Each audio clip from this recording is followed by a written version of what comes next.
Hello అందరికీ. మరి అయోధ్య రామయ్య పూజ రేపే ఉంది కదా, మరి అందరు సిద్ధం చేసుకుంటున్నారా?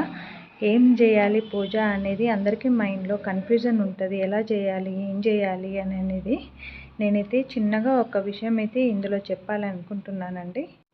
రేపే అయోధ్యలో బలరాముని ప్రాణప్రతిష్ఠ ఉంది కాబట్టి ప్రతి ఇంట్లో మనం రాముని పూజ చేసుకుంటాం కాబట్టి ఇంట్లో రాముని ఫోటో ఉండొచ్చు, ఉండకపోవచ్చండి. అందుకే దాని గురించి మనసులో ఎలాంటి అనుమానాలు పెట్టకుండా మన శక్తి మందము అయితే మనం కొనుక్కోవచ్చు. లేదు అనంటే అయోధ్య నుంచి మనకైతే ఫోటో ఒక కార్డు పంపించారు కాబట్టి అయోధ్య అక్షంతలు వచ్చినాయి కాబట్టి వాటిని పెట్టుకొని కూడా మనం పూజ చేసుకోవచ్చండి.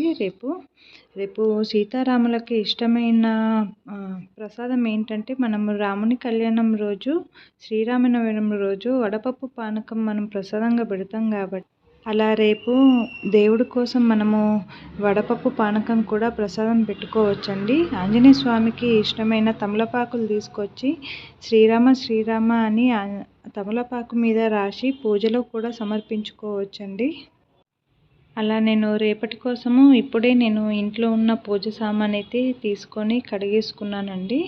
మనము పూజ సామాను కూడా ఈరోజే కొనుక్కోవచ్చు. మనం పూజకైతే మనము పువ్వులు, తమలపాకులు ఇలాంటివి మనము యూజ్ చేస్తాం కాబట్టి ముందు రోజే మనం తెచ్చుకొని పెట్టుకుంటే రేపటికి మనకు ఈజీగా ఉంటుంది. మళ్ళీ ఇంకోటి ఏంటంటే, మనము రేపే ప్రాణప్రతిష్ఠ ఉంది కాబట్టి ఈ రోజటి నుంచి మనము ఇల్లంతా నీట్గా ఉంచుకోవడము అనేది, శుభ్రంగా చేసుకోవడం అనేది, భక్తిభావం అనేది ఈ రోజటి నుంచే మనము మనసులో నింపుకోవాలండి. ఎందుకంటే రేపు అయోధ్యలో ప్రాణప్రతిష్ఠ ఉంది అనంటే నిజంగానే అసలు అయోధ్యకి సీతారాములు వస్తున్నారు అనే భావం మనసులో అలాగే ఉంటుంది.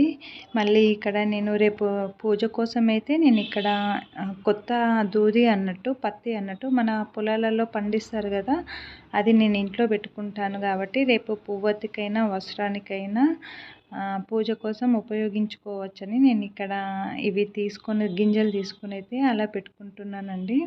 మనము పూజ కోసము ఈరోజే మొత్తము తీసుకొని వచ్చి ఇల్లంతా శుభ్రం చేసుకొని ఇంట్లో ఉన్న గంగాజలమైనా లేదు అంటే పసుపు నీళ్ళల్లో కొంచెం కర్పూరం వేసన్నా కానీ ఇల్లంతా చల్లుకుంటే ఏమైనా నెగిటివ్ ఎనర్జీ ఉన్నా కానీ పోతుందండి. రేపు మార్నింగే పొద్దున్నే లేచి ఇల్లంతా శుభ్రం చేసుకొని అయితే పొద్దున్న నుంచి మనము సీతారాముని జపము అనేది పఠిస్తూ ఉండాలి.